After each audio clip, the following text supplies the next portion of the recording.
Olá, amigas e amigos, estamos começando mais um programa Saúde e Companhia. Esse programa tem por objetivo discutir a saúde de Rio Preto, a saúde do passado, do presente e do futuro.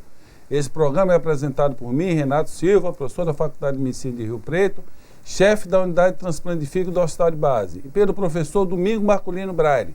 O professor Braille é professor emérito da Unicamp, professor emérito da FAMERP e também é nosso pró-reitor de pós-graduação. Este programa chama-se Saúde e Companhia porque, além da minha presença do professor Braille, nós sempre temos um especialista para tirar as dúvidas da população, esclarecer a população sobre temas importantes. E hoje nós temos aqui a professora Regina Godoy. A professora Regina Godoy é formada na FAMEM Marília, fez residência aqui na Faculdade de Medicina e fez pós-graduação na USP. Ela é chefe da disciplina de Clínica Médica da FAMERP e é especialista em geriatria. Geriatria é uma especialidade nova, extremamente importante, que no passado ela não existia. Por que ela não existia? Porque nós não chegávamos à idade que nós chegamos hoje. Imagina só, se eu não tenho alguém para cuidar de mim, eu estou morto. Está morto. Então, isto é que a professora Regina está aqui hoje para falar. Inicialmente, professora Regina, explica para a população o que é a especialidade de geriatra. Bom, o geriatra é aquele médico especialista em clínica que vai cuidar da pessoa idosa, do envelhecimento, do processo de envelhecimento. Então, o geriatra, ele vai diferenciar aquilo que é natural para o envelhecimento daquilo que é patológico. Isso é muito importante, porque a gente deixa de tratar doenças que são próprias do idoso, então deixando de fazer iatrogenias e tratamentos que não são necessários, e a gente passa a tratar realmente o que é importante para a pessoa idosa. Regina, você concorda com essa história aí que diz que é a melhor idade, que ficar velho é muito bom? Você Concordo. É novinha, mas eu tô falando com 77 anos que eu tenho. É o senhor que tem que me responder, então, né? Eu não respondo nada, eu te pergunto. Eu acho. Afinal de contas, é bom ficar velho? Eu acho bom. Porque velho, o oposto é pior, é morrer cedo. Então, morrer cedo é ruim. O outro dia, telespectador, perguntaram para um senhor com 95 anos, o que o senhor fez para estar tão bem assim com 95 anos? Você, porque eu não morri antes. Exatamente, só envelhece quem vive, né? Quem não morre por uma fatalidade, um acidente, uma doença mais importante assim. Então, todos nós vamos envelhecer e normalmente a gente não planeja o nosso envelhecimento.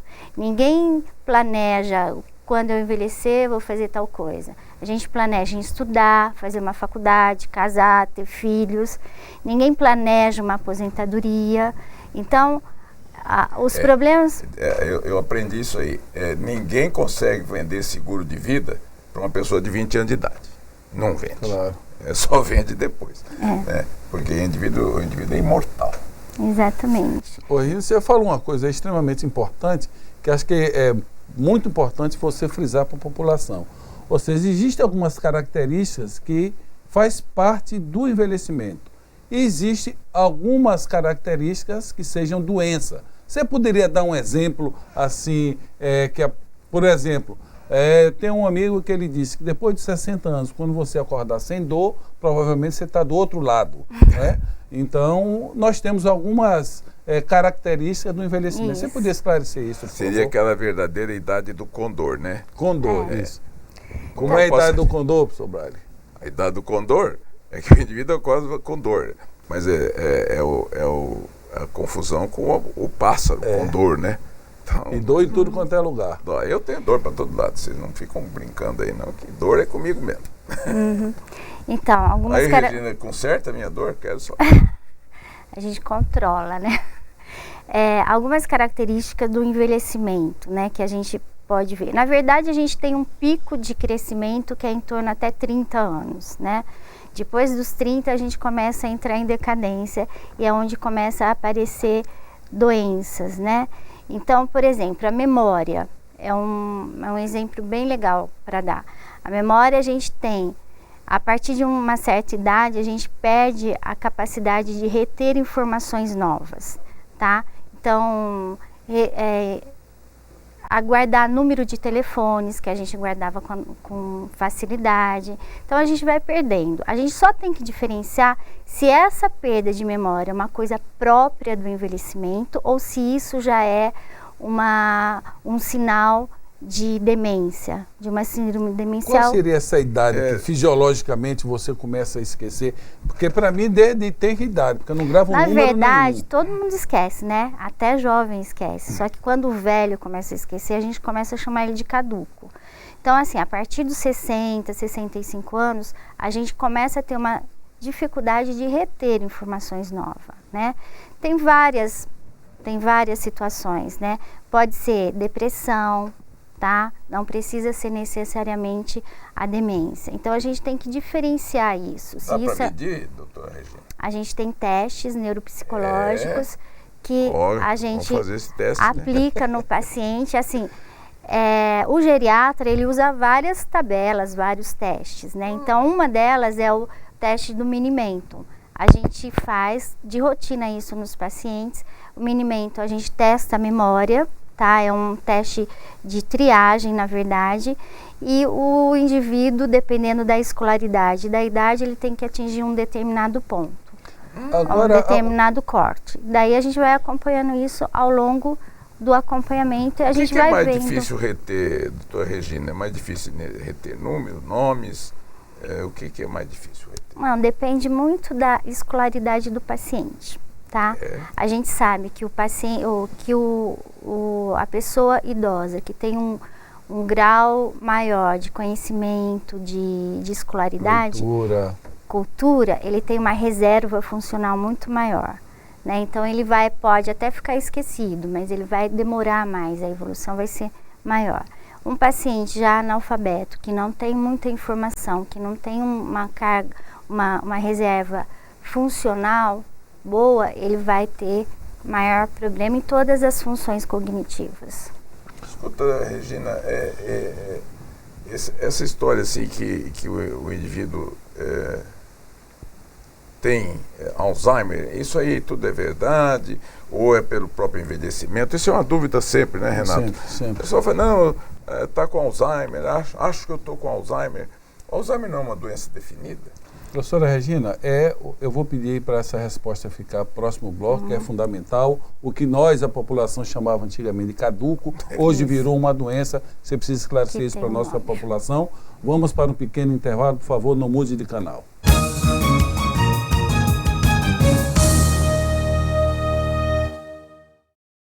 Viajar, divertir, correr, reencontrar, ousar.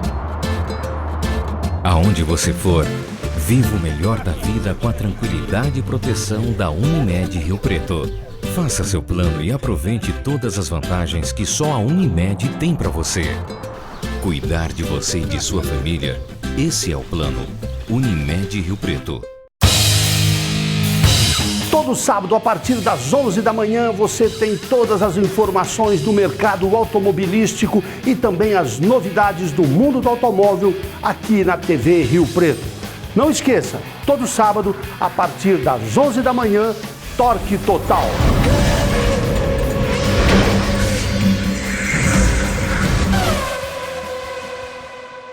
Para que você possa compartilhar alegrias, experiências, novos desafios, sucesso, momentos especiais, qualidade de vida, nós compartilhamos com você a sua saúde. HB Saúde, o plano de saúde que está sempre ao seu lado.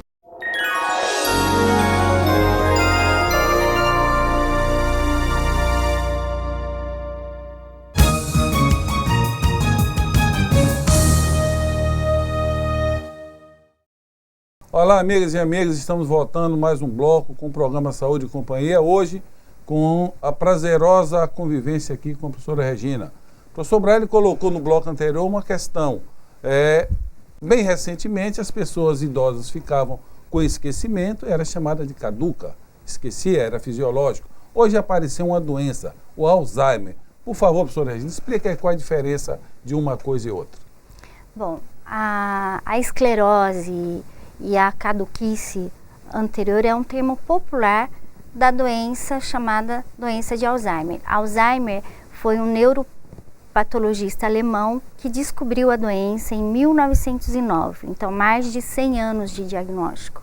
Só que ainda hoje a gente não consegue fazer um diagnóstico definitivo, porque o diagnóstico definitivo é feito pela anatomopatológico. A gente tem que fazer uma biópsia do cérebro e lá encontrar algumas alterações que são típicas da doença. Então, quando a gente vai fazer o diagnóstico de demência, a gente pode dar duas situações. Ou é uma doença provável, mais certeza de ser demência, ou uma possível. Sendo que a possível pode evoluir para uma provável. Infelizmente, o diagnóstico é clínico, é a história clínica do doente, eliminar outras causas de demência, porque a demência é uma síndrome, tem várias causas. A principal causa é a demência de Alzheimer. Cerca de 60% das pessoas demenciadas são pacientes que têm Alzheimer. Então a gente pede alguns exames para descartar, fazer o diagnóstico diferencial. Por exemplo, um paciente que teve um AVC, um derrame cerebral, ele pode desenvolver um quadro de demência. Então, a demência tem que ser muito bem vista. A história é fundamental, os exames de imagem para descartar outras causas é fundamental. Agora, os testes neuropsicológicos que a gente aplica para o paciente também nos ajuda, tá? Regina, qual seria o conselho que você daria para uma família que tem um idoso em casa, para ele ter o start, ter a observação e dizer assim, olha, preciso levar o meu pai, minha avó para fazer um exame. Qual seria essa característica? É uma ótima pergunta, porque o esquecimento, como começa a acontecer na pessoa idosa, normalmente a família e até médicos mesmo, há pouco tempo atrás, falavam, esse esquecimento é da idade, ele está ficando esquecido por conta da idade. Mas não é assim, todo esquecimento a gente tem que ser investigado e diagnosticado, porque tem alguns esquecimentos que são tratáveis. Por exemplo, uma hidrocefalia de pressão normal, tem esquecimento, tem incontinência urinária e distúrbio de marcha. E se você fazer esse diagnóstico, é tratado, tá? O paciente reverte todo esse quadro de esquecimento. Um hipotireoidismo pode dar um esquecimento. Então é importante não atribuir isso à caduquice, à esclerose. A gente tem que fazer o diagnóstico correto. E mesmo a doença de Alzheimer, que atualmente não existe um tratamento específico que cura, existem tratamentos que prolongam a vida, prolonga a evolução da doença e dá mais qualidade de vida para o paciente e para a família. Escuta, doutor Regina, só interferindo, existe uma gradação do Alzheimer? Ou o indivíduo tem Alzheimer e pronto, ou ele tem uma sequência, ele vai piorando? Tem uma sequência. Tem uma sequência. Geralmente o paciente começa a ter um esquecimento para fatos recentes, né? Onde colocou óculos, recados, e isso vai evoluindo progressivamente. Esse é o sinal que a família deve ficar atenta. Exato. E esse esquecimento, ele começa a interferir nas atividades de vida diária dele, tá? Então, no trabalho, ele começa a esquecer coisas que era importante ele fazer. E isso vai evoluindo progressivamente. O final de um paciente com Alzheimer é ele não se reconhecer no próprio espelho, tá? Isso é a fase final do paciente. E do paciente com Alzheimer. Então, e você acha que existem maneiras de que você evite essa progressão? Com certeza. A gente tem medicações hoje, que são os anticolinesterásicos, que é dado na rede pública, tá? De graça para as pessoas que precisam. E É a mesma medicação que usa para Parkinson? Não. Mais ou menos. Vai interferir no ciclo de acetilcolina lá. E assim, além da medicação, o importante é a família estar presente, tá? Isso muda muito a condição de qualidade de vida do paciente e até a progressão da doença. Um paciente bem cuidado, bem assistido, ele vive muito tempo. a progressão da doença, o tempo de vida desse paciente, cada fase, existem 3 fases, inicial, moderada e terminal. De uma para outra é mais ou menos 3 a 4 anos, tá? O que a medicação faz? A medicação prolonga esse tempo de uma fase para outra. Então é interessante tratar, você tem mais qualidade de vida. Se você não tratar, geralmente a doença vai mais rápido, evolui mais rápido. Faz sentido essa história que tem, se o indivíduo se mantiver ativo, principalmente do ponto de vista intelectual, se ele realmente continua lendo, se ele continua até assistindo televisão ou lidando com a internet, etc., pode melhorar a evolução? Pode. É assim, é uma grande pergunta, principalmente dos familiares que têm um doente na família. Não existe nenhum tratamento preventivo, nenhuma medicação preventiva que vai fazer você não ter o Alzheimer. O que a gente sabe, que está cientificamente comprovado com trabalhos, é que o seu grau de instrução, de conhecimento, de ativação da memória, que a gente chama, né? De ler, fazer palavra cruzada, jogar baralho, toda aquela atividade que faz você ter atenção e concentração é importante. Então, quanto mais bagagem, quanto mais carga funcional você tem, melhor. Então, para quem quer prevenir, tem que estudar, tem que ler, tem qualquer coisa, não precisa ser um livro, mas ler revista, jornal, fazer palavra cruzada, tudo isso é muito importante. Regina, recentemente a TV Globo mostrou uma coisa interessante. Uma cidade aqui da nossa região, salvo engano, foi Santa Fé do Sul, uma cidade ali da região, investiu bastante em câmeras, a cidade toda tem câmera. E teve até uma discussão na população se valeria a pena fazer esse investimento. E teve uma coisa interessante, um membro de uma família desapareceu e a câmera localizou ele saindo da cidade. Ele pegou o carro, saiu da cidade e foi localizado em Jundiaí. Então ele tinha Alzheimer e foi um transtorno para a família. Nós vamos para um pequeno intervalo, eu quero deixar uma pergunta no ar. Nas doenças do fígado, nós temos, por exemplo, a hepatite autoimune, a gente chega em um ponto de investigação onde nós fazemos uma suspeita diagnóstica e eu faço um teste terapêutico. E esse teste terapêutico, ou seja, eu começo a tratar e ela confirma se ela tem hepatite autoimune ou não. Então, o Alzheimer também, vocês chegam nesse ponto e fazer um teste terapêutico para ajudar no diagnóstico, você responde no próximo bloco, nós vamos para um pequeno intervalo.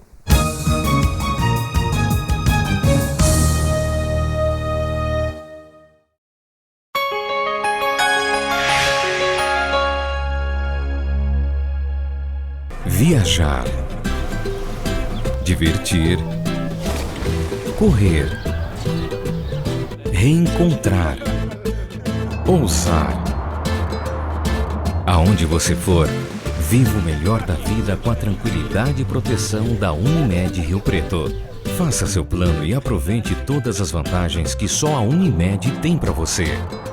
Cuidar de você e de sua família, esse é o plano. Unimed Rio Preto. Todo sábado, a partir das 11 da manhã, você tem todas as informações do mercado automobilístico e também as novidades do mundo do automóvel aqui na TV Rio Preto.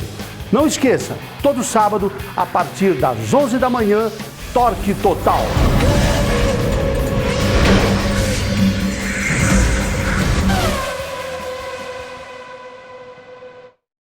Para que você possa compartilhar alegrias, experiências, novos desafios, sucesso, momentos especiais, qualidade de vida, nós compartilhamos com você a sua saúde. HB Saúde, o plano de saúde que está sempre ao seu lado.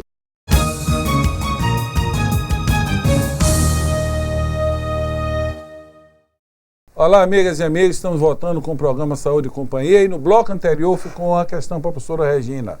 Se no momento que o médico está analisando esse paciente que tem suspeita de Alzheimer, se quando ela começa o teste terapêutico, ou seja, começa a dar medicação, se isso diferencia o esquecimento fisiológico e a doença de Alzheimer? Bom, o normal, que a nossa conduta sempre é iniciar o tratamento o mais breve possível, tá? Só que isso não faz. Quando a gente inicia o tratamento, a gente já tem quase que certeza que é uma demência de Alzheimer e não um esquecimento fisiológico, tá? O esquecimento fisiológico tem outras características. É um esquecimento que ele esquece onde colocou o óculos, mas a hora que ele pega o óculos, ele sabe para que serve. O paciente com Alzheimer não, ele esquece o óculos, pega o óculos e não sabe para que serve aquele objeto.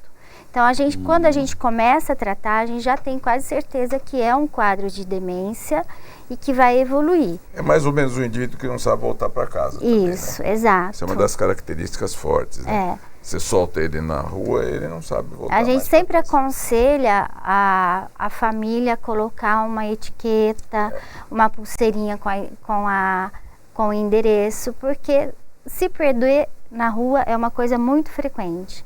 O paciente quer fugir, mesmo que tranca o portão, ele pula o portão, tem histórias. Parece o meu gato. Então, assim, nesse sentido. Eu quero interromper só um pouquinho para dizer que esse programa aqui, ele é mantido pela gentileza do HB Saúde, da Unimed. Além disso, eu também chamo a atenção do telespectador, que ele pode nos assistir no canal 7, que é dirigido pela NET, com cabo da NET, ou pelo computador, ou pelo smartphone, no tvriopreto.tv. Então, o telespectador vai ver aí nos créditos, é assim que nós chegamos a você, meu telespectador. Doutora Regina, continuando aqui na nossa importante conversa, eu queria que você falasse pelo menos um pequeno depoimento a respeito dos seus 13 anos sendo organizadora e a coordenadora da residência médica no HB. Eu tive o prazer de trabalhar com você e sempre soube da sua dedicação extrema a essa importante fase do ensino e do aprendizado do médico. Eu fiquei praticamente 13 anos na coordenação da COREME, né, que é a Comissão de Residência Médica. Nesse período eu aprendi muito sobre residência, porque quando eu entrei também eu não conhecia muito. A gente começou a participar de todos os fóruns de residência médica, de todas as reuniões de residência médica em Brasília, em São Paulo. E a gente pôde aprender muito sobre residência. É um tema que eu gosto muito, que eu me dediquei bastante e que me dá prazer trabalhar com residente médico. Que não é só as profissões, elas não são rígidas. A doutora Regina se dedicou a uma parte que é completamente de ensino. Eu participei muitos anos com ela também e sempre vi uma dedicação extrema que ela tem a esse campo, que não deve ser perdido. Eu relembro aqui o telespectador que uma contemporânea minha de faculdade gosta muito da Regina, respeita muito, que é a Irene Abramovic. Pessoa de muita garra, que ela continua lutando e trabalhando para melhorar a residência. Eu vou indo para São Paulo amanhã, nós temos um fórum lá sempre de ensino médico. A área médica passa por uma fase complexa agora, estamos 250 escolas, né? Regina, eu te pergunto, só para a gente sair um pouquinho do Alzheimer, porque senão eu vou ficar apavorado. Precisa sair um pouquinho. O que você acha que nós vamos fazer agora com 250 escolas médicas e, assim, o governo prometendo que todo mundo vai ter residência, viu, Renato? Esse aqui é um problema sério. E eu quero saber quem que vai dar aula. O problema é assim, é que as faculdades que estão abrindo, algumas não têm condições de dar um curso de medicina adequado, e o que eu vejo que nesses últimos 3 anos houve também muito credenciamento de programa de residência em hospitais que também não têm tanta qualidade assim para oferecer um programa de residência. Então acho que a política do Ministério vai ser abrir também programas de residência em qualquer lugar, igual está sendo de medicina, e quem está perdendo com isso chamar a atenção do é a população, era principalmente. muito difícil a gente conseguir Exato. credenciar um programa de residência. Eu lidei com isso em algumas instâncias. As exigências eram muito... assim, vamos dizer terríveis, mas era muita exigência. Muita mesmo. A nossa sociedade, a Sociedade de Cirurgia Cardíaca, continuou com as exigências, como tenho certeza que eu acho que há uma evolução, doutora Regina, porque talvez as sociedades fiquem com residências mais fortes que essas do MEC. O que você acha? Só para o telespectador entender esse diálogo aqui, a residência médica é a primeira pós-graduação depois que o médico se forma, que é voltada ao ensino prático do médico, que é fundamental para o bom... Hoje é praticamente obrigatória, né? Sim, para a formação do médico. Eu queria também tocar na especialidade da professora Regina. A professora Regina é geriatra. E geriatra, como eu comentei aqui no início, é uma especialidade, eu não sei quando apareceu a geriatria, mas na realidade nós temos uma população que a pirâmide está se invertendo, nós estamos envelhecendo e nós precisamos desse profissional. Nós temos no Brasil, professora Regina, um número de médicos suficiente voltado para o atendimento do idoso e, em seguida, você daria um conselho para um jovem médico seguir essa especialidade?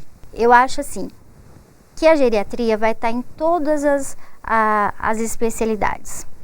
O dermatologista vai atender geriatra, o cirurgião vai operar mais pacientes idosos. Então a geriatria tem que estar no curso de graduação, com certeza. E eu acho que os jovens que estão se formando, vão prestar residência, tem que olhar um pouquinho para essa especialidade de geriatria, que a meu ver, eu sou suspeita para falar, mas é uma especialidade que te dá muito retorno, tá? Não em dinheiro, porque dinheiro é bom, tá? Mas gratificação, tá? O idoso que vai no seu consultório, ele é seu para sempre. Se você tiver um bom relacionamento com ele. Até ele morrer, né, doutor? Ele pode ir em outro médico, mas ele te liga e fala, eu fui nesse médico, ele passou esse remédio, eu posso tomar? Outra mensagem, nós estamos quase chegando no final do programa, para a população, qual é a idade no Brasil que você deve procurar um geriatra? A partir dos 30 anos. Por quê? Por causa de prevenção, tá? A gente tem que... Quais são as prevenções que a gente tem que fazer? Nutricionais, exercício físico, leitura. Então, tem estimular o exercício cerebral. Exato. Então, a partir dos 30, você pode ir no geriatra para receber essas orientações. Mas, no Brasil, a gente considera idoso a partir de 60 anos. Então, a partir dos 60 anos, todo idoso deveria procurar um geriatra. Professora Regina, eu vou deixar aqui um pensamento para a semana que fica bem dentro do que nós discutimos aqui. Madre Teresa de Calcutá dizia, meu Deus é você e minha religião é o amor. Ou seja, a dedicação ao próximo é o que você demonstrou hoje aqui no nosso programa. Professor Braga. Eu deixo aqui uma mensagem que é do meu professor Zerbini. Assim, nada resiste ao trabalho. Então, eu acho que trabalhar é uma honra e aquele pessoa de idade que consegue trabalhar, esse é muito feliz. Muito feliz. É o que o Dr. Renato acaba de dizer do pai dele, que é lá da Bahia e que continua trabalhando. 95 anos continua trabalhando. Continua trabalhando. Eu acho que esse é o maior benefício que você pode dar para uma pessoa idosa, é que ele possa trabalhar. Continuar trabalhando. Tornar-se inútil realmente, não precisa nem ter Alzheimer, dona Regina. Não. Você já está deprimido automaticamente porque você não tem o que fazer. Então, uma boa semana para todos. Paz e saúde.